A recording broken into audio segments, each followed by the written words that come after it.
Buenos días, hermanos. Muchas gracias por estar aquí, gracias por conectarse, por apartar este tiempo. Sabemos que hay varias actividades, pero les agradecemos de todo corazón que puedan apartar este tiempo para poder pasar un tiempo juntos y aprender de una manera diferente. En esta ocasión, como saben, en octubre pues celebramos la Reforma, un año más desde que Martín Lutero clavó esas 95 tesis. Y en esta ocasión queremos hacerlo de una manera diferente. Queremos, ya muchas veces hemos hablado y en otros espacios seguramente han escuchado sobre la reforma y bueno, han hablado de diferentes temas, pero en esta ocasión queremos hacerlo de una manera distinta. Queremos abordarlo desde el tema del arte. Creo que a muchos nos encanta el arte, sobre todo cuando vamos a los museos, al MUNAL, ¿no? Quien no ha ido se ha maravillado con todas estas obras. Y vamos a ver concretamente cómo es que la reforma protestante influyó en el arte, en la historia. Vamos a estar hablando de todo esto. Creo que va a ser un tiempo muy valioso en donde vamos a aprender de historia, como les comentaba, pero también de cultura. Y creo que es un tema súper importante, súper interesante y creo que nos va a interesar mucho. Y para este tiempo nos va a estar acompañando nuestro amigo Rodolfo Martínez. Rodolfo, por ahí estás. ¿Qué Buenos tal, Rod? días. Buenos días, muchas gracias por este espacio y por el tiempo y permitir hablar sobre lo que bien introdujiste, que es la reforma y lo concerniente al arte. Así es. Antes que cualquier otra cosa, permítanme presentar un poco, una breve semblanza sobre quién es nuestro exponente, Rodolfo Martínez. Tiene estudios en filosofía e historia del arte y ha trabajado en el mundo de los libros desde hace más de 10 años. Así que pues tenemos una persona que es completamente conocedora del tema. Y pues Rodolfo, pues bienvenido, muchísimas gracias por este tiempo, por el apoyo también y justamente porque hoy creo que vamos a abordar un tema súper interesante e importante. Así que pues te escuchamos y vamos pues a iniciar. Adelante, el tiempo es tuyo. Muchas gracias, Rod. Gracias nuevamente a todos los que tienen la oportunidad de conectarse el día de hoy. Y pues aquí a mi derecha tengo un texto que salió publicado hace como un año, si no mal recuerdo, que se titula La desaparición de Rembrandt, que fue editado por Brodmann and Holman de Russ Ramsey, en el cual describe algo que a veces dentro de la literatura evangélica no se tiene tan constante o tan presente como es el género del arte o las reflexiones en tanto el fenómeno estético. Y lo atractivo de este libro, y que lo vamos a mencionar al final porque nuestro interés es hablar sobre la reforma, es que va introduciendo a partir de varios capítulos a varios artistas a lo largo de la historia y su relación que tienen con Dios, con las Sagradas Escrituras y cómo es que se da este fenómeno. Al final del libro, lo atractivo es, viene una muy breve reseña de esto que va a ser la historia del arte y que aquellos o aquellas que están apenas introduciéndose a estos menesteres artísticos, pues resultan muy atractivos y muy didácticos porque no se constituye o no se estructura dentro de un lenguaje académico pesado, sino todo lo contrario, es un lenguaje muy fluido y bastante ameno. Al final, revisaremos muy breve para el libro, por si tienen el interés de en algún momento adquirirlo, pues lo puedan hacer y tener algunas herramientas. Hay otros títulos, pero desafortunadamente no están no son tan accesibles y en otro punto, al no ser tan accesibles, su lenguaje ya es más técnico. Entonces, pues en lo que nos concierne no es otra cosa más que abordar cómo este fenómeno que es la reforma influyó en el quehacer del arte. Esto que se habla demasiado en el sentido social, político, teológico, deja a un lado a veces el quehacer artístico. E indudablemente, como para algunos historiadores, pues la reforma marca un cisma, un parteaguas en el paradigma de la historia del quehacer de Occidente, y que para algunos se sitúa esto tantas veces nombrado y tantas veces enunciado como es el inicio de la modernidad, el ser moderno. ¿Quién sabe qué es eso? Porque pues indudablemente esto nos remite a un montón de definiciones y de procesos de la historia misma que pues nos llevaría a un montón de conflictos tratar de comprender si es a partir de la reforma cuando se constituye el sujeto moderno o es, no sé, desde eh, el descubrimiento de América o así algunos otros procesos históricos, pero al menos algo que sí podemos tener como certeza es que la reforma marca un cisma en el quehacer de Occidente de manera indudable. Y al cambiar las formas, conductas y maneras de ser del ser humano, pues obviamente cambia toda su producción simbólica, en este caso el fenómeno del arte. Así que pues vamos a revisar brevemente una introducción de cómo la reforma modificó o transformó el quehacer del arte hasta nuestros días.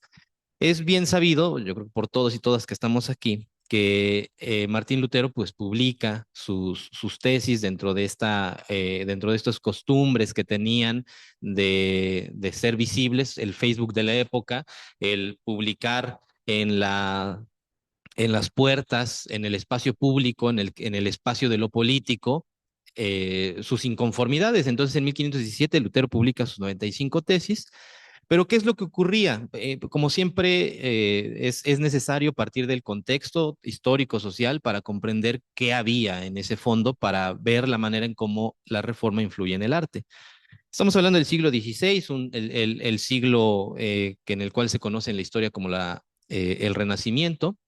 Y según lo que aparece en Internet, dice que el contexto de la Reforma Protestante fue un periodo de crisis religiosa y social en Europa a partir de este siglo que mencionamos, marcado por el descontento de la corrupción, el poder y las prácticas de la Iglesia Católica como la venta de indulgencias. Eso es como muy claro. Pero ¿qué aparecía también de fondo? O sea, eso es lo que conocemos de manera somera. Había algo muy importante que a mí se me hace adecuado mencionarlo, que es la aparición de las monarquías nacionales, es decir, la transición de un modelo histórico a otro. Estamos dando paso del feudalismo a la constitución de los primeros estados nacionales, es decir, la primera aparición de un contrato social en el cual el ser humano se vincula a una figura abstracta, gigante, que se va a llamar el Estado. Ahí, del señor feudal que poseía tierras y que dentro de esas tierras generaba una comunidad en la cual la gente trabajaba, a pasar a un estado protector, a un estado que te iba a comprender, que iba a empezar a constituir instituciones en las cuales albergaban al menos los derechos principales del individuo que habitaba ese estado. Esos derechos fundamentales que el individuo eh, tiene o empieza a poseer a partir de la protección del Estado, pues no son otra cosa más que los derechos a la vida, los derechos a la vivienda y algo básico como también a la alimentación. Entonces, el rey, esa transición va a ser un cambio fuertísimo porque las maneras de comportarse de los individuos también empiezan a cambiar a partir de esto que hemos mencionado, de los contratos sociales. Es decir, el ser humano empieza a tener ya contratos con el Estado para todo. Y eso va a ser fuertísimo. Otra dentro de estas constituciones o influencias del siglo XVI es el auge del humanismo. Como bien sabemos, el humanismo es una doctrina, una corriente que se hizo popular dentro del quehacer filosófico, en donde el ser humano es el punto de partida epistémico, es decir, el hombre en su constitución amplia de esta palabra, va a ser el punto de partida sobre el cual todos los saberes se albergan. De ahí aparece del lado izquierdo, por ejemplo, tenemos el hombre de Vitruvio, esta imagen de Leonardo, en donde el hombre es toda la medida del universo, pero también existe una descentralización del quehacer o la relación que existe con Dios. Al ser el hombre el punto de partida, pues entonces el cuestionamiento acerca de lo que en ese entonces la Iglesia Católica comprendía o mostraba de lo que era Dios y ya la institución religiosa, pues entonces el ser humano empieza a reflexionar si realmente los hábitos, costumbres o prácticas terminaban siendo de la manera adecuada conforme a estas nuevas visiones y cosmovisiones que empezaban a reflexionarse. Posteriormente, también dentro de ese mismo contexto del siglo XVI, está indudablemente el avance tecnológico y económico. Y aquí es donde también aparece algo bien importante. Como sabemos de cajón, la imprenta es el medio sobre el cual se posibilita la divulgación y la difusión del quehacer de las escrituras. Es una invención que se va a reinventar a partir ya del siglo XVI. Aparece, como sabemos, en Oriente, pero es con Gutenberg, a partir de todos los avances tecnológicos, que nos va a posibilitar el hecho en que podamos acceder a maneras de conocer el mundo que antes no lo hacíamos a partir, pues sí, de la impresión de esto que van a ser los libros o folletos o propaganda. Algo que también es bien importante es el tema de la navegación.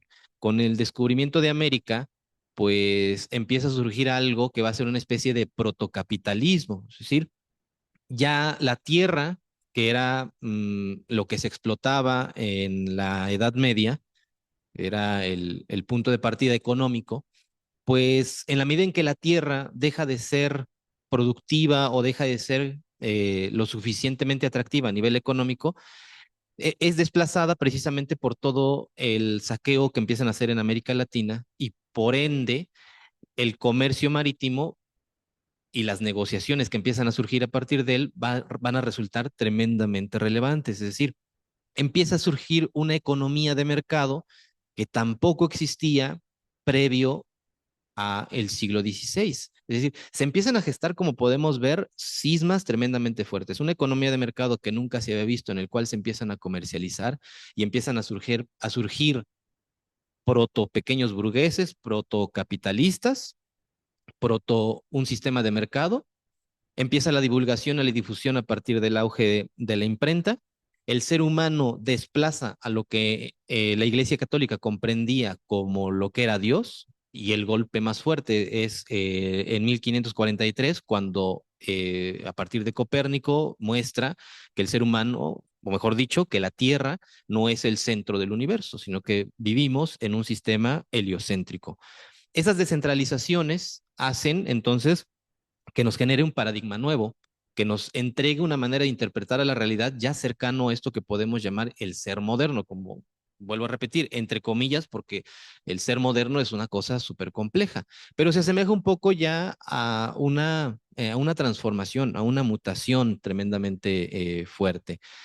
En ese caldo de cultivo, pues Lutero, indudablemente influenciado, pues se vuelve una entidad contestataria capaz de reflexionar su entorno social, porque no solamente Lutero se va a encargar de hacer una crítica, sino que desde el ámbito de distintas áreas del pensamiento ya lo empiezan a hacer, no solamente hacia la institución reinante como iba a ser la iglesia, sino hacia los estados-nación también. O sea, no olvidemos que los primeros textos en donde reflexionan a la política moderna también son de este siglo. Maquiavelo es uno de ellos, ¿no? O sea, el Príncipe, el texto de esta obra fundacional de lo que va a ser la política moderna, pues aparece también a finales del siglo XV, perdón, en 1490, por ahí de 1500. Maquiavelo ya hace una reflexión acerca de lo que implican los principados en Italia, toda la corrupción que existe en Italia. Pues bueno, ese auge o ese espíritu está presente también en Alemania y obviamente Lutero en Wittenberg hace lo que tiene que hacer. Un, un, un, una persona docta, letrada, culta, pues es capaz de pensar y reflexionar de manera crítica la sociedad. Y uno de esos talantes es, por ejemplo, algo que ya podemos conocer, que es en 1507 el Papa Julio II había concedido una indulgencia a quien colaborara con su limosna para la construcción de la nueva Basílica de San Pedro. Y luego el Papa X pues hace lo mismo en 1914. Y en Alemania, Alberto de Brandenburgo hace replicar estos mismos ejercicios de pues que le caigan con su lana la gente del pueblo pues para tener una indulgencia. Aquí repito una gran frase que aparece con Carlos Marx, que es: todos los sólidos se desvanecen en el aire y todo lo sagrado se profana. Pues sí, todo aquello que se veía sagrado, no tocable, inalcanzable, en el siglo XVI se cae, se rompe, se fragmenta, se disuelve y empiezan entonces las inconformidades. En el contexto del arte, lo que vemos es el contexto social. En el contexto del arte, lo que tenemos es esta aparición de lo que se va a llamar el Renacimiento, como lo había mencionado hace un momento. Esta palabra aparece por un historiador llamado Vasari, se apellida Vasari, en donde aparece en italiano como rinascita, que no es otra cosa que el renacer, es decir, el gusto por la antigüedad, por la Grecia clásica, por la Roma clásica. Vemos cómo la historia en Occidente nos empieza a remitir como punto de partida epistémico, ético y lo que sea a Grecia y Roma. No hay para dónde. O sea, no es Egipto, no es Medio Oriente, no es Oriente, sino es Grecia y Roma como puntos de partida. Y entonces vemos ahí pinturas que dan visibilidad a lo que se comprendía en el Renacimiento, es decir, el regreso hacia el pasado, hacia los clásicos. Por eso tenemos aquí, voy a hacerle zoom, sí se ve, ¿no, Daniel? El zoom. Va. Tenemos aquí la célebre Escuela de Atenas, pintada por Don Rafael, donde al centro del lado izquierdo vemos a Aristóteles, es decir, si regresamos a los clásicos, tenemos que partir de los filósofos clásicos, tenemos a Aristóteles del lado izquierdo y tenemos a Don Platón del lado derecho. Uno con su manita punta para arriba y otro con su manita punta hacia abajo. Es decir, ahí nos describe un poco su filosofía. Y bueno, aquí me adelanté, pero eh, la otra pintura que vemos del lado izquierdo es una alegoría que se pone en una tradición romana, como es el Nacimiento de la Primavera de Sandro Botticelli, un pintor también de ese siglo que anduvo dando lata. Y a grandes rasgos eso era lo que se pintaba en esa época, eso era como la escuela, eso era el canon. Otra de las particularidades dentro del terreno del arte es la exageración, si lo queremos ver así, de la simetría y, y la aplicación de la geometría. O sea, la geometría, las matemáticas empiezan a tener una revolución en el siglo XVI y de modo que también estas tienen que ser aplicadas al arte. Del lado izquierdo vemos la pintura y del lado derecho vemos lo que hay detrás de la pintura, es decir, no nada más agarraban y colocaban por el hecho de colocar, sino que había una planeación previa, una geometrización previa pues para que esto tuviera equilibrio, para que esto tuviera una composición y además que esta composición fuera armoniosa bajo el talante de la matemática, la armonía que producían los números. Entonces, si uno busca pinturas del Renacimiento y composiciones geométricas, se van a dar cuenta de la barbaridad que había detrás de las pinturas. La célebre Mona Lisa, pues está llena también ahí de varias composiciones y secciones áureas, que eran el nombre que se le llamaban a un número proporcionado por las matemáticas y era una sección de oro divina, etcétera. Entonces, esto en el arte era moneda de cambio del siglo XVI. Y obviamente aparece el uso de la razón. O sea, la razón, la emancipación de ese mal llamado obscurantismo aparece como una predominancia, como algo que tiene que estar presente, el uso de las ciencias, que recordemos que la scientia, la episteme, el saber, está muy ligado a esta cuestión de logos, de la razón, que también sabemos que es palabra, ¿no? Pero la razón también se va a empezar a imponer y más, o sea, y es más evidente en esto, o sea, una pintura racional, ya no, o sea, ligada a proporciones.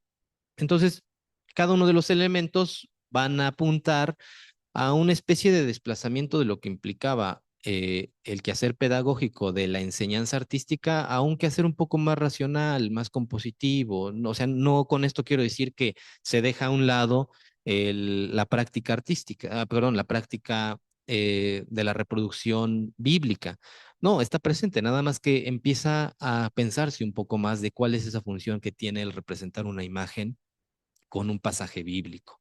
Y en esta última enunciación viene pues el problema, por así decirlo. Y entonces Martín Lutero nos pregunta, ¿y entonces el arte y las imágenes qué onda?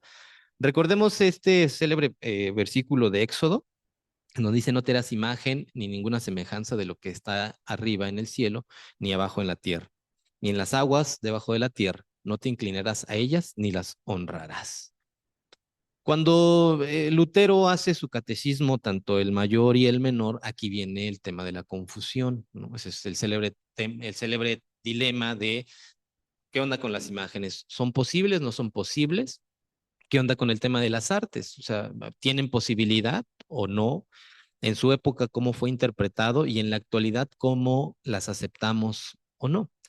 Bueno, pues lo que hace, tomando, como sabemos, el libro de Éxodo para determinar los mandamientos, lo que hace Lutero es que hace una síntesis de los primeros dos mandamientos, como conocemos, es la afirmación de fe de un solo Dios, y el segundo, que es la prohibición de la idolatría. En 1529, bajo el Catecismo Mayor y Menor, Lutero hace una integración de los dos primeros y dice, no tendrás dioses ajenos delante de mí. ¿Delante de quién? Pues delante de Dios. Y esta reorganización, debido a las malas interpretaciones, a las malas lecturas, al poco hábito lector, pues lo que hacen es una mala interpretación de esto y lo que terminan diciendo es que Lutero justificaba la idolatría por rebajar este punto, este mandamiento, por sintetizarlo. Y si somos ahí, como si escudriñamos un poco, pues Lutero no elimina en sentido estricto el texto, sino que lo incluye dentro del primer mandamiento. Y para Lutero, si también le buscamos ahí en su quehacer teológico, pues la idolatría sigue siendo el mayor pecado. Entonces, lo que ahí empieza como a malinterpretarse la situación y después se va a volver más caótico, porque aparecen los iconoclastas, es decir, una palabrita que a lo mejor muchos conocen, que es la negación a lo que va a ser el culto de las imágenes sagradas. Y el que tenemos aquí visibilizado del lado izquierdo, este compadre llamado Andreas Bodenstein Karlstadt, fue un amiguito de Lutero, pero cuando Lutero tiene que resguardarse en Warburg entre el 21 y el 22, entre 1521 y 1522, este compadre se queda a cargo, por así decirlo, de como una entidad, como la entidad principal de la reforma en Wittenberg. Y él, y él interpreta que lo enunciado por Lutero es la anulación total de todas las imágenes. Y entonces él ordena destruir todo tipo de imagen que la gente pudiera tener o encontrar. Y aquí, como Lutero estaba guardado, pues empieza ya una corriente que empieza a apoyar a Karlstadt para destruir cualquier imagen que se pueda presentar. Al enterarse de esto, Lutero, pues obviamente como que dice, oigan, por ahí no va la situación que yo estaba enunciando en tanto el tema de las imágenes. Porque además Lutero, como sabemos, Lutero era un gran amigo de un gran pintor alemán llamado Lucas Cranach. Lucas Granach le ayuda a ilustrar la Biblia de Lutero, o sea, esa primera Biblia que se imprime es una Biblia ilustrada por un gran pintor alemán que se llama Lucas Granach. Ustedes ahí lo pueden crear, googlear. Todas las pinturas que aparecen o las ilustraciones son de este gran pintor alemán. Entonces, Lutero no estaba separado de la pintura, sino era alguien partidario de el quehacer de estas artes. Otro paréntesis, el clásico retrato que aparece de Lutero, obviamente en color, con su boinita y así, cachetón y demás, pues es un retrato de Lucas Cranach. El de su esposa también es un retrato de Lucas Cranach. Es decir, Lutero tenía un vínculo fuerte con el quehacer de las artes. Por eso cuando empiezan a generar este tipo de acciones, pues inmediatamente se encienden los focos rojos. Y entonces Lutero sale de su madriguera y en esta edición, si ustedes tienen la oportunidad de revisarla, en la página 97 de este libro, aquí a lo mejor recordarán, ¿recuerdan quién lo editó? Este textito, esta portadita. Ahorita lo revisan, aquí lo ponen en el chat por si quieren buscarlo. Esta edición eh, de los sermones aparece, eh, aparece esto que les voy a leer. Dice, de esta manera, tú estás en condiciones de juzgar a todos los falsos profetas que te recomiendan confiar en tus propias obras y que te envuelven en una neblina para impedir que veas claramente. El diablo rehuye esas palabras para no tener que oírlas. A tal efecto, incita a muchos espíritus sectarios que te dicen, por ejemplo, tienes que destruir las imágenes idólatras si quieres agradar a Dios. Prueba estos espíritus y verás que no son de Dios, sino del diablo. No alcanzarás la justificación por medio de tus obras, sino por el hecho de que Cristo muere por ti. Por consiguiente, si oyes hablar de un obrar, que presuntamente te convierte en un cristiano, has de saber que ahí está hablando el diablo. Cuando se te quiere hacer bueno y piadoso mediante la palabra obrar. Y ahí está la pedradota a Karstlat. Aunque destruyera todas las imágenes, no soy más que un pecador de pies a cabeza. No por destruir imágenes he obtenido la justificación ante Dios, sino por medio de la palabra. Cristo murió por ti. Por lo tanto, el principio, medio y fin, la perfección de nuestra justicia es el hecho de que Cristo murió y resucitó por nosotros. Esto lo podemos encontrar en la página 97 de este librito. Eh, Mira, aquí lo publica bien, gracias. Lo edita Concordia Publishing House. Si alguien quiere ir a la cita o a la fuente, pues ahí puede encontrar esto y obviamente otros sermones que da Lutero en 1521 cuando se entera sobre esta acción que hace Cartland.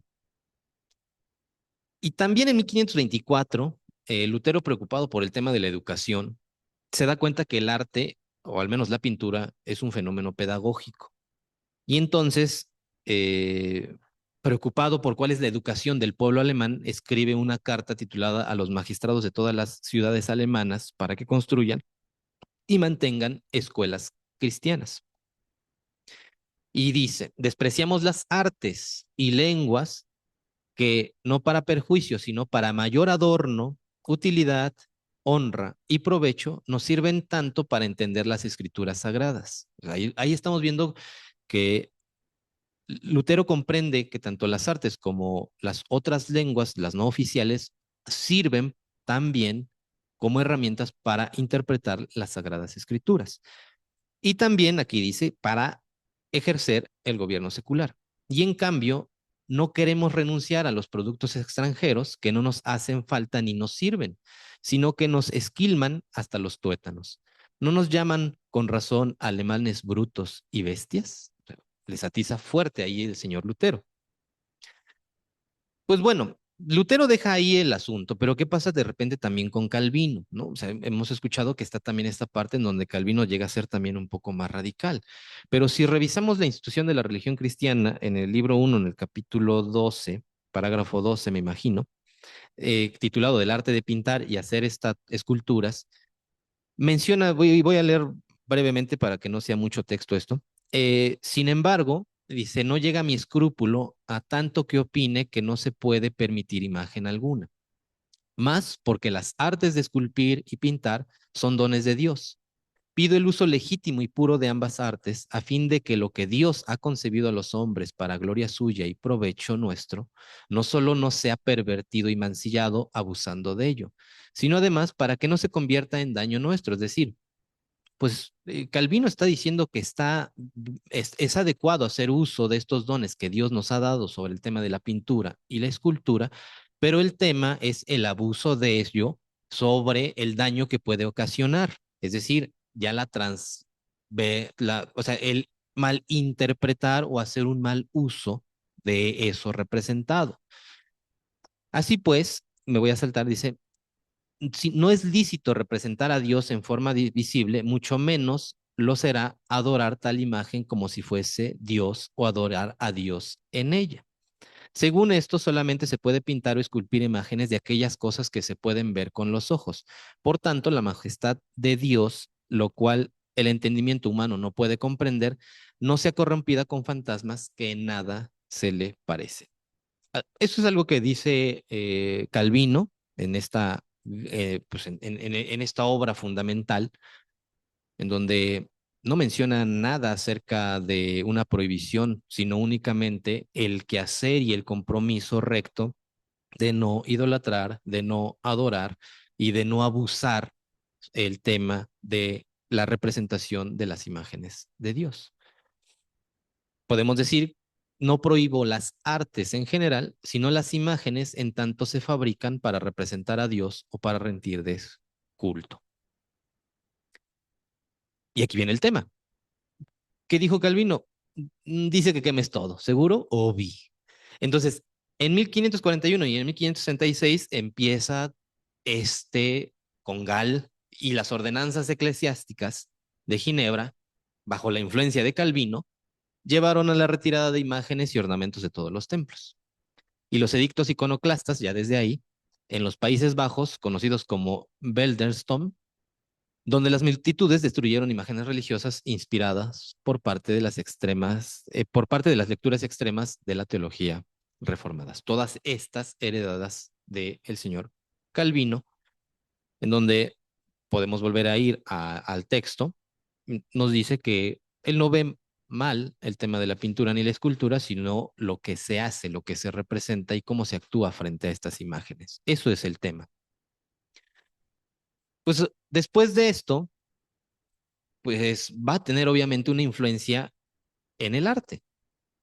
La influencia de la reforma en el arte pues triunfa en estos países como Holanda, Alemania, Suiza, Escandinavia, y quienes se dedicaban a esta práctica artística pues tuvieron que adaptarse a una nueva manera de ser, es decir, a un nuevo mercado secular y burgués. De modo que el arte que empieza a proliferar y que a partir de ahí va a generar una influencia muy fuerte en siglos posteriores, va a ser, por ejemplo, una de ellas el retrato. El retrato prolifera, ¿por qué? Porque empiezan a aterrizar, a parafrasear a Cicerón, cuando empieza a decir que el arte puede decir que baja del cielo a la tierra. Empiezan a representar personas de la vida cotidiana. Y entonces el retrato empieza a tener otro, mm, otro interés que no va a ser otra cosa más que la representación de un poder, porque solamente se retrataban los reyes, la gente del parlamento, y era muy raro ver un retrato de el mortal común y corriente del ciudadano de a pie, como lo podemos ver, por ejemplo, en la pintura que está del lado izquierdo, la de la chica, que es una pintura célebre de Vermeer, que se llama la joven del arte de perla. Hay una novela sobre esta pintura. Y posteriormente, ya los que vemos en la parte de en medio y en el lado derecho, pues no son otra cosa más que reyes y gente del parlamento. Podemos verlo evidentemente desde su vestuario. Entonces, el retrato, pues deja de representar en su gran mayoría a personas o personajes de la Biblia, personajes a los cuales se les pueda idolatrar, pero ahora pareciera que el retrato, como vuelvo a decir, empieza a tener un posicionamiento más político, más de decir, pues solamente el rey es capaz de retratarse con el máximo pintor de la comunidad. Aparece el retrato como como un género pictórico. También el paisaje empieza a proliferarse, como les digo. El arte baja de esas alegorías, como vimos a la de Botticelli, la del nacimiento de la primavera, o la creación de Adán, que hace Miguel Ángel en la Capilla Sixtina, a retratar la realidad que tienes en el momento. Vemos estos paisajes que visualmente la experiencia o la sensación que nos hace percibir es de una tranquilidad. Quisiéramos regresar en algún momento como a tener un espacio de contemplación en el cual podamos a lo mejor aquí desde la ciudad huir a estas temporalidades tan tranquilas. Y tenemos dos paletas de colores, podemos ver de manera distinta. Del lado izquierdo tenemos una paleta más añil, más cercana a los naranjas, a los verdes, y del otro lado un cielo completamente despejado. Del lado derecho vemos a lo que es el puerto en Holanda. Ahí no recuerdo bien en dónde es, pero es una pintura de Vermeer. Y el paisaje, pues obviamente empieza a proliferar, de ser un género secundario, el paisaje, pasa a ser ya un género primario.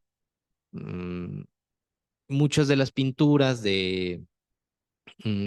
con pasajes religiosos, el paisaje era secundario porque tenías que rellenar con algo de fondo. Ahora el paisaje se reafirma, ahora el paisaje pondera su importancia y obviamente empieza a generar muchos seguidores y muchos practicantes. Otro género que es muy conocido para algunas librerías es el género del bodegón o de la naturaleza muerta, ¿no? Podemos ver que esto es algo quizá de lo que más se comercializa en el hecho en que pues basta nada más ponerle ahí un versículo bíblico acompañado de estas flores o acompañado de esta naturaleza muerta y lo podemos ver. Esto que vemos en las librerías no es otra cosa más que la influencia que tuvo la Reforma. Es algo que se acepta dentro del protestantismo, dentro de las iglesias evangélicas. Y vuelvo a decir, anteriormente este género era un género relegado, era un género no tomado en cuenta dentro del quehacer de los talleres de arte, porque pues obviamente no había academias, no había ni escuelas de arte, sino había grandes maestros que enseñaban la práctica, el oficio, mejor dicho.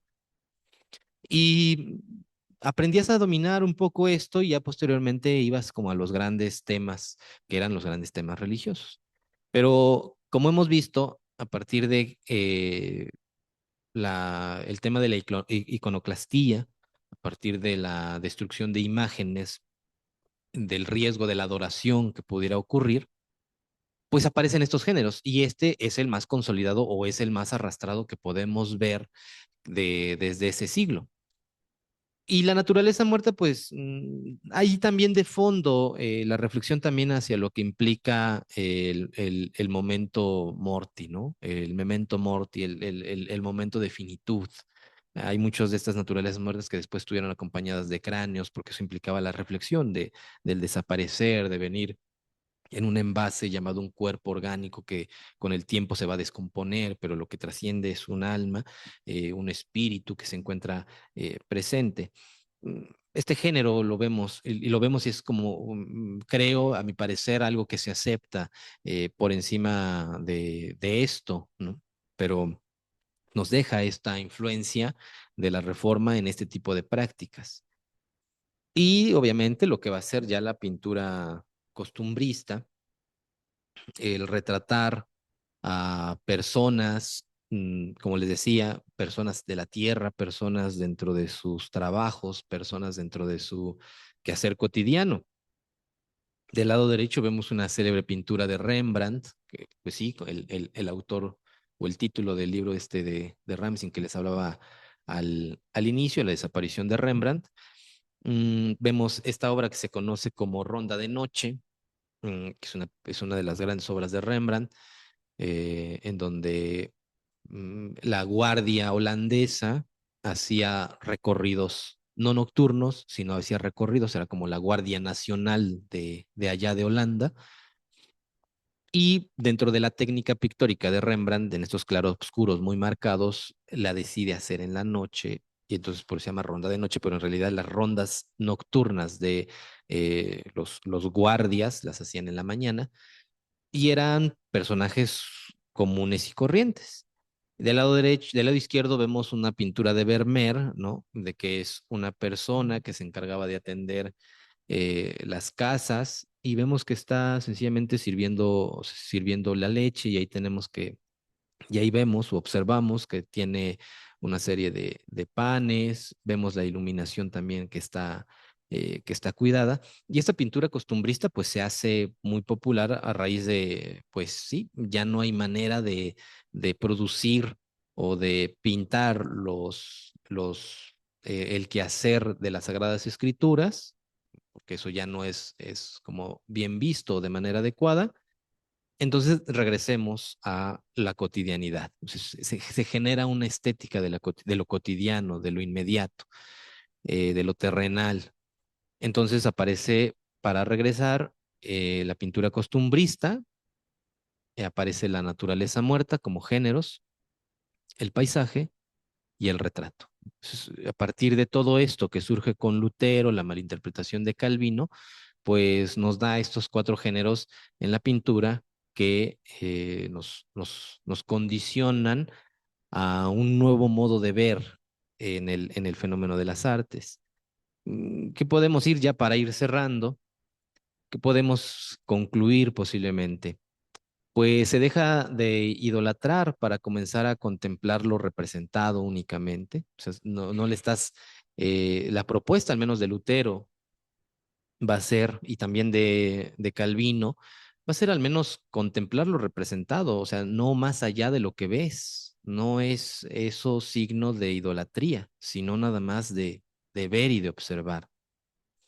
La pintura, como decíamos, baja del cielo a la tierra porque pues se empiezan a representar temas ya de la vida cotidiana, del quehacer cotidiano del ser humano.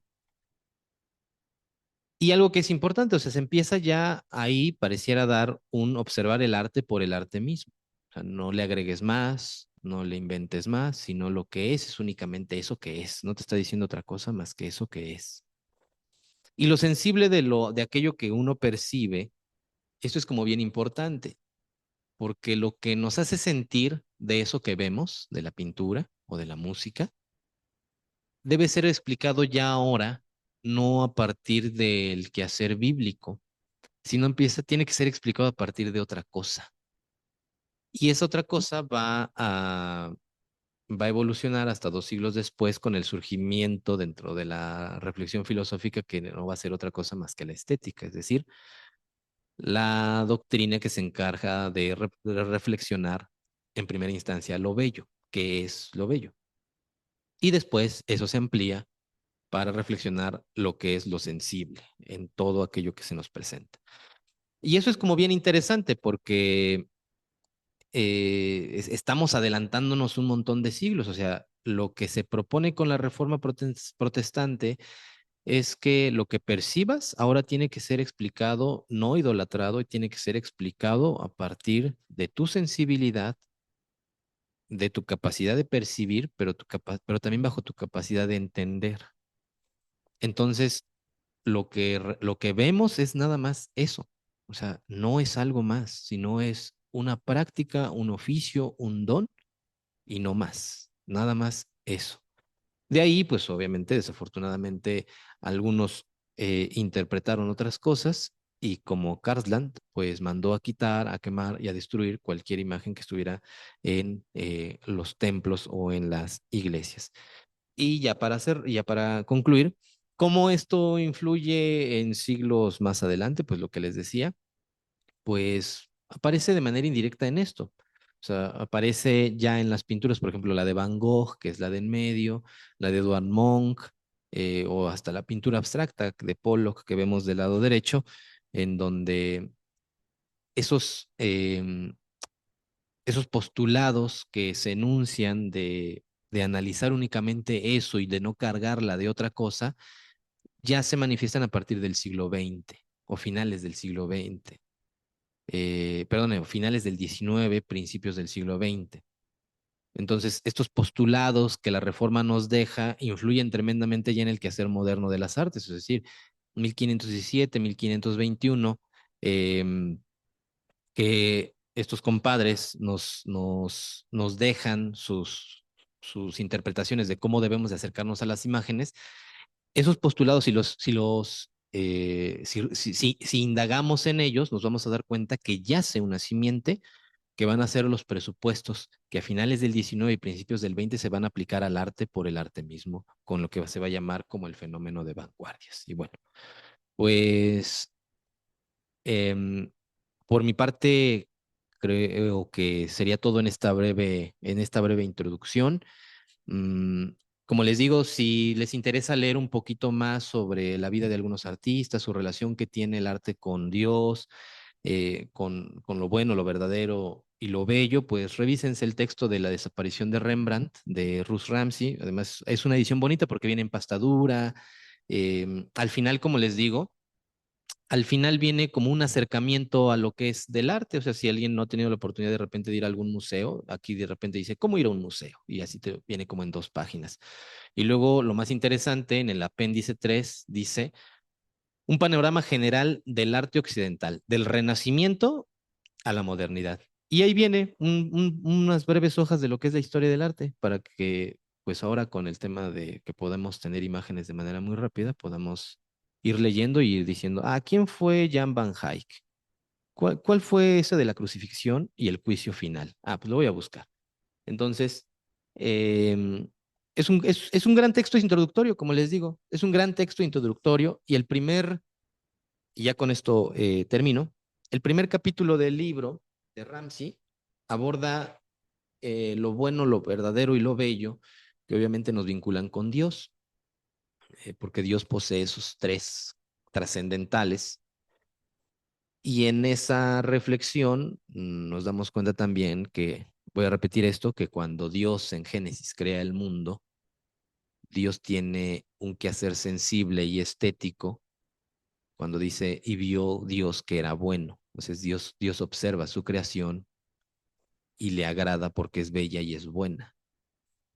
Todos los días, cuando Dios crea algo, dice, y Dios ve, observa, como nosotros observamos la naturaleza, la pintura, y vemos que es buena. Entonces, hay mucho de dónde cortar, desafortunadamente hay poco a veces por dónde, ¿cómo decirlo? Por dónde indagar este, en el mundo de la literatura, pero si podemos buscar, vamos a encontrar ahí, como siempre, algunas referencias y algunos buenos textos. Y bueno, pues por mi parte sería todo y muchas gracias. Muchas gracias, Rodolfo. Gracias por este tiempo. Creo que sí, como bien dices, es corto el tiempo. Podemos estar hablando muchísimo y aprender muchísimo de este tema, pero agradecemos el tiempo que has tenido y vamos a dar espacio a un tiempo de preguntas y respuestas. Ya tenemos algunas en el chat. Muchas gracias por escribirlas. Igual si tienen alguna otra pregunta, pueden escribirla o también si se animan, pueden levantar la mano y pues pueden hablar, ¿no? Tenemos por aquí algunas preguntas, amigo Rodolfo.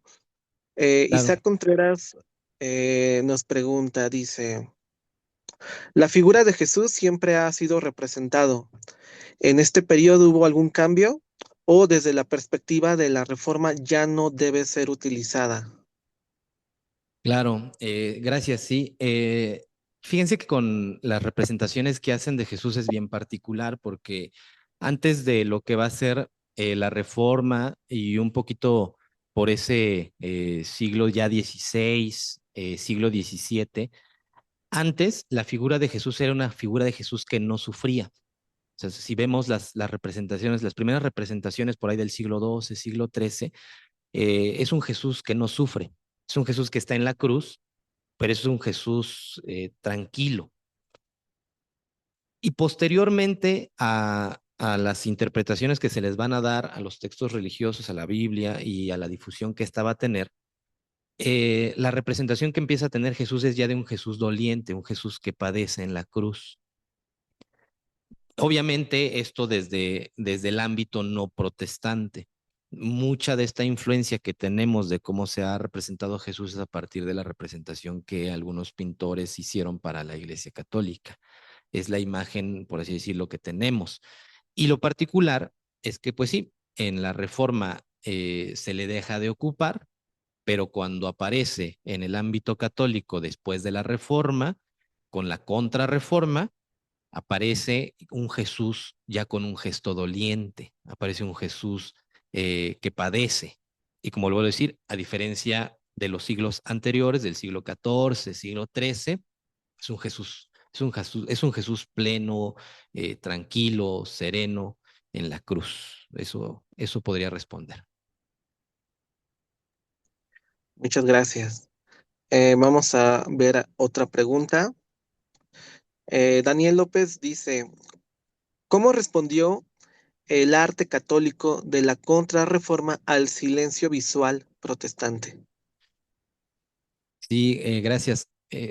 Fue obviamente el talante más fuerte que tiene de sí la Iglesia Católica, porque no solamente mm, ahondó sobre el quehacer de lo visual, sino también sobre el tema de la música, ¿no? O sea, muchas de las grandes piezas, ¿no? O sea, por ejemplo, Bach, quien también fue influenciado, por ejemplo, por Lutero, pues todas las grandes misas, la Pasión según San Mateo, la Pasión según San Marcos, por ejemplo, Mendelssohn y demás, estuvieron presentes en la reconstitución del quehacer artístico, estético. La Iglesia católica responde a ese silencio desde el arte. O sea, la Iglesia Católica ve el arte un quehacer político, no lo ve como un quehacer dentro de la pedagogía, por así decirlo. Si lo vemos muy de fondo, la Iglesia Católica ve el arte como una herramienta política y la manera de responder es obviamente mm, con pintores de la talla de un Caravaggio, que son ya gente así de talla maestra, y va a aparecer ahí un movimiento dentro de la historia del arte que se va a llamar el barroco. Y el barroco, por ejemplo, si hacemos aquí una referencia con lo que es la fachada de catedral, nos vamos a dar cuenta de eso. O sea, la fachada de catedral es barroca, es decir, está llena de ¿qué? De vacíos. Perdón, está llena precisamente para contrarrestar los vacíos. El barroco no es otra cosa más que una respuesta al vacío. Ese vacío que se genera en la reforma ante el cisma de las indulgencias, ante el cisma de toda la corrupción de la Iglesia Católica, y entonces se genera un vacío. La manera de contrarrestarlo es llenarla de, y aparece el barroco. Si escuchamos la música de Bach, si escuchamos a Franz, por ejemplo, debe ser Franz no, pero sí ya es del 19, si escuchamos a Arcángelo Corelli, son ya la música, sus notaciones musicales son ya notaciones saturadas. O sea, si vemos esculturas, si vemos columnas, mejor dicho, si vemos columnas, vamos a ver que las columnas están atascadas de elementos. Si vemos pinturas, vamos a ver que las pinturas están atascadas de personajes. ¿Por qué? Porque hay un horror vacui. Hay un horror al vacío que apareció en esa transición de lo que va a ser la reforma protestante y esa transición de cómo nos adaptamos ya y cómo respondemos con algo que va a ser la contrarreforma. Y entonces la manera de responder fue llenar simbólicamente el espacio de lo visual y el espacio de lo musical. Esa fue la respuesta que hizo el arte católico, por así decirlo. Muchas gracias. ¿Alguien más que tenga por ahí alguna pregunta puede abrir su micrófono también?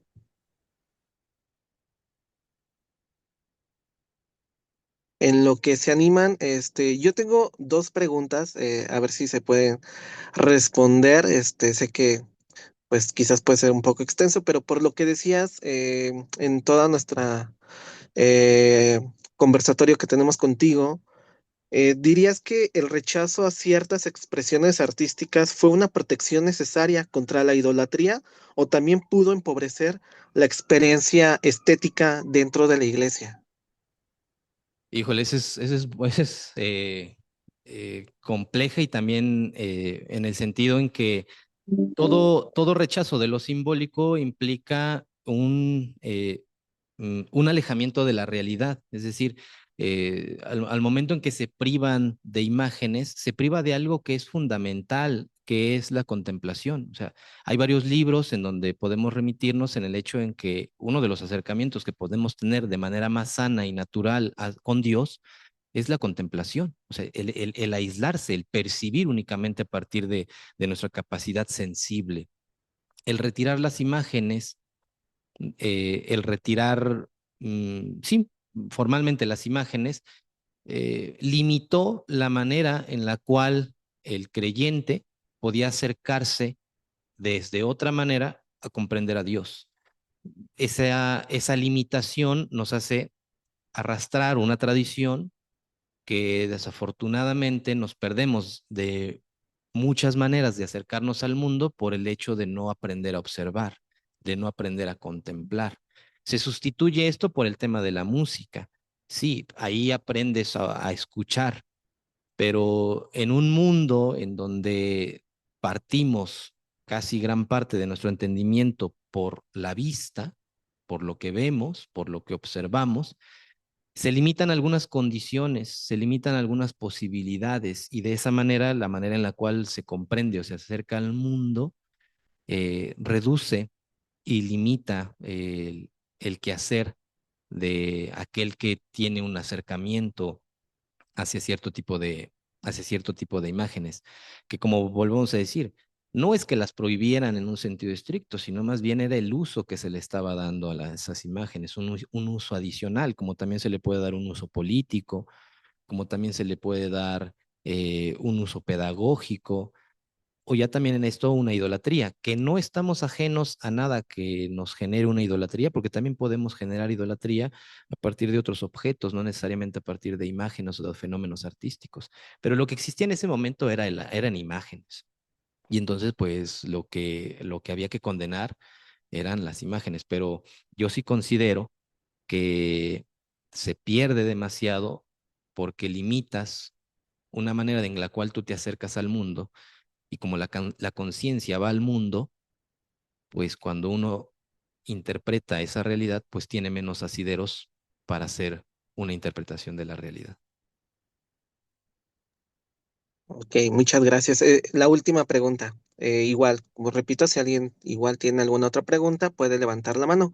Ya para de mi parte cerrar con estas preguntas, actualmente hemos entendido bien cómo el arte puede ser un medio para la verdad bíblica o todavía tenemos temor de integrar la creatividad en la vida de la iglesia.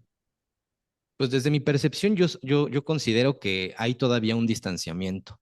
El propio libro de Ramsey, que ya hemos citado como 30,000 veces, habla que precisamente uno de los vínculos más cercanos que existen al momento de contemplar es contemplar lo bello, porque lo bello es verdadero y por ende es bueno. O sea, no, o sea, hay una tríada que es indisociable.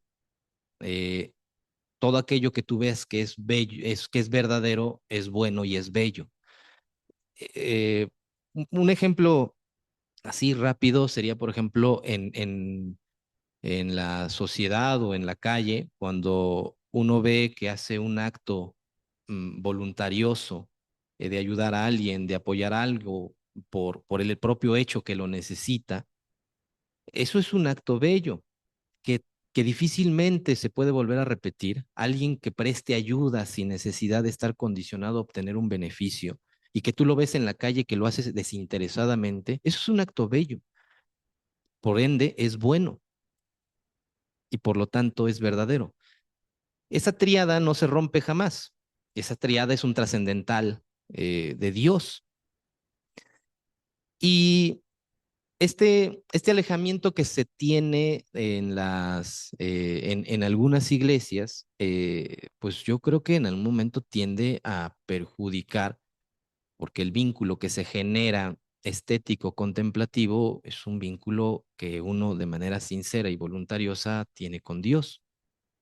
Y que Y que el hecho de no permitir o de repente de relegar y de no permitir en algún momento observar cierto tipo de cine, ir a cierto tipo de museos, ver cierto tipo de exposiciones fotográficas, porque no narran la palabra de Dios. Sencillamente hay que recordar ese Salmo 19 cuando dice, los cielos cuentan la gloria de Dios y el firmamento anuncia la obra de sus manos. Pues vemos que en la propia contemplación de donde sea podemos ver la naturaleza de Dios, siempre y cuando sea esto bajo estos trascendentales, que sea bueno y que sea verdadero. Y nosotros sabemos muy en el fondo, siguiendo las escrituras, qué es bueno y qué es verdadero. Entonces, si tenemos eso bien concebido, pues sencillamente podemos entonces hacer ya la comparativa final de decir, sí, existe un atraso y con ello existe un pequeño problema en cierto tipo de iglesias que se mantienen todavía muy iconoclastas, pero que desafortunadamente pues limitan este tipo de experiencias estéticas que no hacen más que de repente en el momento seguir teniendo una relación con Dios. Muchas gracias, Rodolfo. ¿Alguien más tiene alguna pregunta? Puede abrir el micrófono. Yo, Adelante. Hola, ¿qué tal? Víctor Hugo Vázquez. Este, bueno, antes que nada, muchas gracias por todo lo compartido. La verdad es que está siendo muy interesante este espacio, pero un poquito yéndome hacia otro tipo de expresiones artísticas. Entiendo que ahorita pues hay mucha referencia en cuanto al arte, visual, y bueno, en cuanto al arte, pero enfocado a la pintura, ¿no? Pero hablando de otras expresiones artísticas,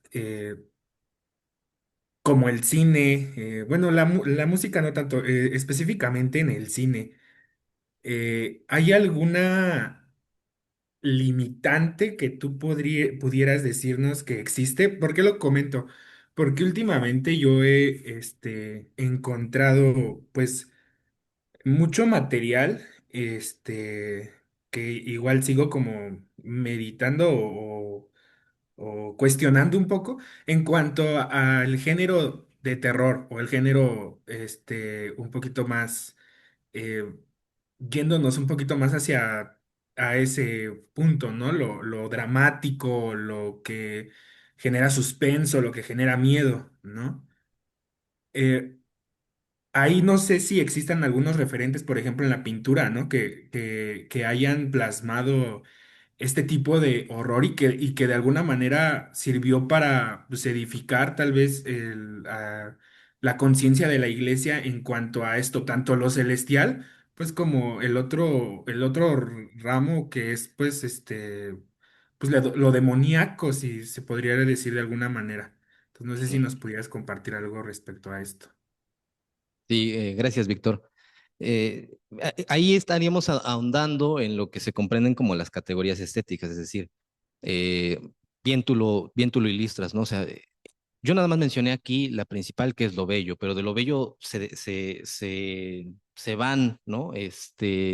Desprendiendo un montón de ellas. Y vamos nada más a centrarnos en las clásicas, en las modernas, para que de ahí pueda responder un poquito esto. Em, Está lo bello, pero también está lo feo, ¿no? Está también lo sublime, pero también está lo grotesco. Está también lo trágico, pero también está lo cómico. Esas son las categorías estéticas que al menos hasta el siglo XIX perduraron. Si le indagamos después del XX, van a aparecer un poco más, pero dentro de lo grotesco aparecen después más divisiones, como van a ser estas que tú acabas de mencionar, quizá lo terrorífico, lo horroroso, lo monstruoso, y que dentro del cine pues ha sido más explorado. En ese sentido, edificador, como lo mencionas, la categoría estética de lo feo y de lo grotesco y de lo terrorífico van a tener una mayor presencia casi hasta el siglo XIX. Antes se ven muy limitadas. ¿Por qué?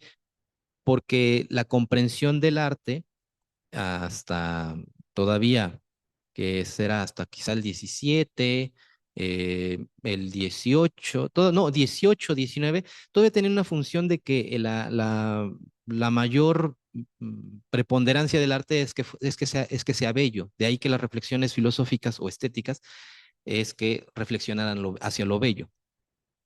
Había muy pocas manifestaciones dentro de lo que implica lo terrorífico, porque si lo bello siempre era lo relacionado con lo armonioso, si lo bello era lo relacionado con Dios, eh, pensar y realizar un tipo de género que no fuera con esto era un poco como inconcebible o poco común, porque también se estaba generando ya un pequeño mercado, es decir, tú no nada más pintabas o producías por producir, sino que lo entregabas a una corte, a un rey, a un monarca, y obviamente el monarca, el rey o la corte, pues quería tener lo que placía, no lo que incomodaba.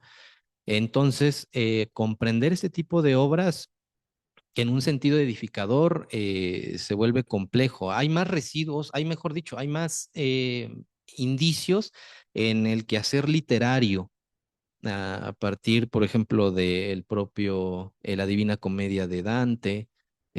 Aparece también, por ejemplo, las primeras nociones también como van a ser. fuera del ámbito teológico sobre lo que va a ser el infierno, pero como tal en el quehacer de la pintura no hay no hay una cabida de eso. Hay por ahí algunos destellos rarísimos, ¿no? Por ejemplo, en el Renacimiento, a lo mejor lo conocen, es el Bosco, Jerónimo el Bosco, con su célebre tríptico en donde describe el Apocalipsis y dentro de este tríptico, el el tríptico correspondiente al Apocalipsis, pues aparecen entidades demoníacas, aparecen entidades ahí extrañas. También otro contemporáneo a El Bosco, que va, bueno, mejor dicho, que va a ser el Bosco quien va a darle mayor hondura, pero va a ser un pintor raro, porque no va a estar dentro de la estética que vimos de lo que es el Renacimiento, o sea, como personajes simétricos, el tema de la geometría, el ser humano como punto de partida, ¿no? O sea, el Bosco ya gira como cuestiones fantasiosas, en donde mete sí categorías estéticas poco vistas, y que va a ser el retomado siglos después, o sea, él va a ser valorado siglos después, pero en ese siglo, sí está, por ejemplo, vuelvo a repetir, Jerónimo el Bosco, con su célebre El Jardín de las Delicias, en donde el retablo concerniente a lo que es el infierno, lo pueden ver. Tiene también varias obras extrañas. También, por ejemplo, hay una que recuerdo que es creo que la tentación de San Antonio, algo así, en donde un montón de demonios están atacando a Antonio el ermitaño, lo están ahí asediando. Y tiene un montón de obras así peculiares. Fue un pintor raro, fue un pintor raro. Quizá pudo ser un pintor segregado, como les digo, puede haber sido tomado en cuenta más adelante. Y así podemos encontrar también otros pintores que relataron, por ejemplo, las pestes, este, o sí, las pandemias, o protopandemias, o algunos relatos de lo que va a ser el infierno, pero son contados, son muy pocos, y la mayoría sí, también ellos aparecen en ese siglo, en el Renacimiento, en el siglo XVI, el propio Durero, ¿no? Este grabador alemán, pues recordemos que tiene todos una serie de grabados bellísimas sobre lo que es el Apocalipsis. Son creo que 21 láminas sobre el Apocalipsis. Son con una técnica impresionante. Y que de repente hay unos personajes que sí causan una categoría estética que no es como de lo bello, sino que sí causan repulsión por las formas, por sus proporciones. Pero al menos en pintura está limitado en el Renacimiento, como vuelvo a repetir, y ya para terminar.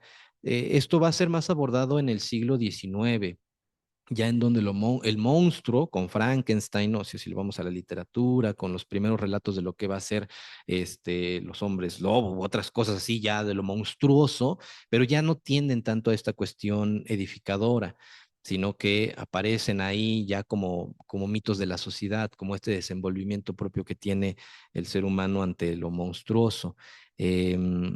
Bueno, igual quizá me extendí, no sé si respondí en los primeros puntos esta, eh, esta, esta pregunta.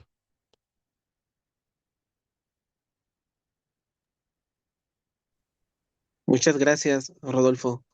Eh, si hay alguna otra pregunta, pues pueden hacerlo. Mientras podemos decir que agradecer a Rodolfo, gracias por el tiempo que nos has brindado, que nos has concedido. Creo que hemos aprendido muchísimo. Como dije, pues creo es un tema bastante extenso. Podemos tocar como varias aristas y te agradecemos este tiempo. Esperemos que pueda haber otra oportunidad, quizás extenderlo a otras disciplinas del arte, ¿no? Creo que sería buenísimo.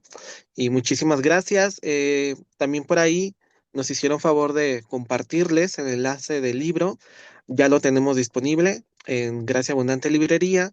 Lo van a encontrar, lo vamos a poner en un 30% de descuento. Vamos a actualizar si lo quieren comprar desde la página o también si quieren enviarnos un mensaje en nuestras redes sociales, nos van a poder encontrar como Gracia Abundante Librería. Estamos en Twitter, en Facebook, en Instagram y nos pueden enviar, contactarnos por ese medio. Y también, igual también si requieren ponerse en contacto con Rodolfo, ¿dónde podemos encontrarte? Donde, pues, si quieren les comparto un correo o un WhatsApp, y ahí si tienen alguna duda o algo por el estilo, pues ahí me escriben igual si quieren también me depositan, ¿no? Algo, ¿no? Bueno, a ver si les pongo ahí mi celular, así, 35, Muchísimas gracias. Sí, Ahí ahí, lo tienen. este, sí hay cualquier cosa, pues, concerniente a estos temas artísticos, filosóficos, pues, pueden escribir. Que de repente, debo decir, aquí también, Rodolfo en ocasiones, pues hace como unas pláticas, ¿no? En algunos museos. Entonces igual también, si quieren, poder sumarse y pues poder aprender y también hacer comunidad artística, Sí, ¿cierto? que salió motivado con el texto de Teología Pop, este texto de que editó CLIE, que publicó CLIE hace 2 años, yo creo, aproximadamente, Ujú. ¿no? En donde sí han tenido la oportunidad de revisarlo, pues convergen varios temas en donde el fenómeno del arte está rete presente. Entonces, pues vale la pena que puedan a lo mejor echarle un ojo también a ese libro, porque son 21 ensayos en donde pues abordan la reflexión teológica desde el cine, desde las canciones, Así es. desde, por ejemplo, Shrek, este, em, Tarantino también ahí comenta, de ¿mande? Tarantino. De Tarantino también comenta. Claro, Tarantino, sí, o sea, Shrek, está Blade Runner, o sea, vamos, lo que es las cosas como de Avatar, ¿cierto? También aquí me comenta Dani, Avatar. Bueno, pues si tienen la oportunidad de revisarlo, los X-Men, ¿no? Pues bueno, eso surgió, este auge, y pues sí, como dice Rod, pues de repente nos salimos a dar una vuelta a los museos los fines de mes, que es cuando son de agrapa y que se extienden como hasta las 9 de la noche, para ir a ver algunas pinturillas, algunos pintores locales o algunos otros extranjeros, pero pues hay cualquier cosa me escriben. Así es. El libro que citó ahorita Rodolfo se llama Teología Pop, de Lucas Magnin. Y bueno, como les comentaba, este de la desaparición de Rembrandt va a contar con un 30% de descuento. Vamos a actualizar la página y les digo, pueden comprarlo desde la página o también escribirnos a nuestras redes sociales y con mucho gusto les vamos a atender. Y bueno, pues, también, por último, los invitamos a que sigan pendientes de justamente las redes sociales porque vamos a seguir con temas muy, muy, muy buenos. Vamos a estar tocando temas de psicología. Se acercan unas fechas en donde todo es como que, pues, sabe Navidad y cuánto nos gusta la Navidad, ¿no? Yo me incluyo. Y es como mucho el lenguaje de que familia, pero ¿qué sucede también con las personas que quizás no tienen esta parte de que se sienten solas, ¿no? Por ahí creo que hay una estadística, unos números en donde dicen que en estas fechas también crece un número de suicidios, por ejemplo. Entonces vamos a estar tocando algunos temas sobre esto. Vamos a estar viendo unas partes de emocionales. Entonces vamos obviamente todos centrándolo en Cristo, en Jesús, y vamos sacando, también vamos a tocar un tema de finanzas para empezar bien el año, no, que no les pese la cuesta de enero. Y también, por último, a principios de año, también vamos a empezar a arrancar con un club de lectura y la meta de todo esto es de que también en algún momento al final de que vayamos terminando el libro, también podamos contar con el autor. Entonces, pues también van a estar invitados para que estén ahí pendientes. Muchísimas gracias a todos, les agradecemos su tiempo. Gracias, Rodolfo, gracias a todos los que se conectaron. Dios les bendiga. Hasta luego. Gracias, bye bye. Gracias.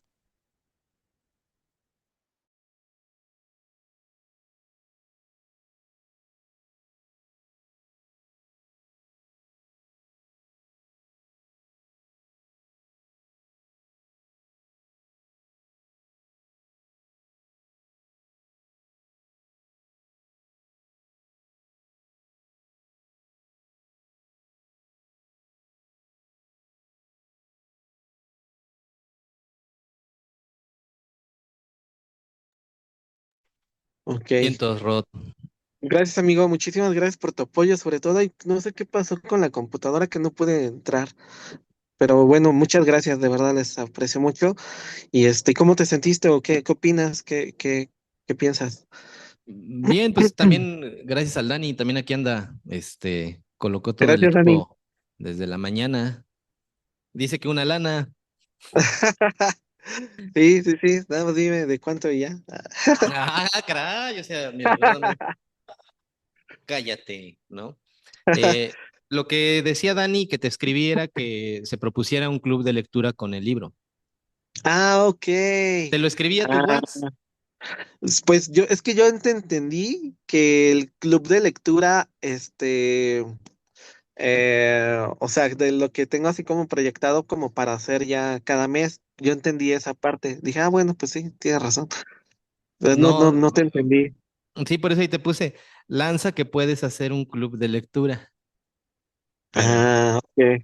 La agarré ajá. mal, la entendí mal. Ok, Sí, digo, no, estaría no hay bien. falla, no, no hay ningún problema, ya ahí, pues ya vas compartiendo que, con qué libro arrancas para pedirte a alguien de la editorial, o sea, ir apartando las fechas de la editorial para tu Sí, club de lectura. sí, sí, sí, justo. Ujú. Va que va. Pero tú te sentiste bien, qué opinas? Ah, Algo ah, que hayas visto que hizo falta. eh, O sí, tú dime, tú dime. no, yo, o sea, bien, o sea, siento que, o sea, fluyó bien, siento que también, porque revisé el cronómetro y casi cuando cerramos fue la hora, o sea, mi exposición duró menos de la hora, duró como Sí. 45, este, no, o sea, bien, bien, bien, bien, yo me sentí bien, sentí que se aterrizaron lo de Lutero, lo de Calvino, la malinterpretación que se hizo, los géneros que abordó después la reforma, los Ujú. antecedentes que hubo, o sea, bien, bien, y además como se hizo énfasis también sobre el libro, pues a ver si se animan, Sí, ¿no? sí, gracias también, muchísimas gracias en eso. Va ¿No? que va. Ok, amigo. Está bien, Pues Rod. vale, Entonces ahí ahí luego estamos. sí, ahí me vas diciendo con qué libro quieres iniciar para que yo le escriba el editorial y vayan apartando el último viernes o jueves o el día que tú lo quieras hacer. Sí, Ujú. vale. Ok, Vientos. amigo. Pues al rato los veo, por ahí nos saludamos. Vale, Rod, muchas Gracias, gracias. Dani. Bye, amigo, bye. Bye.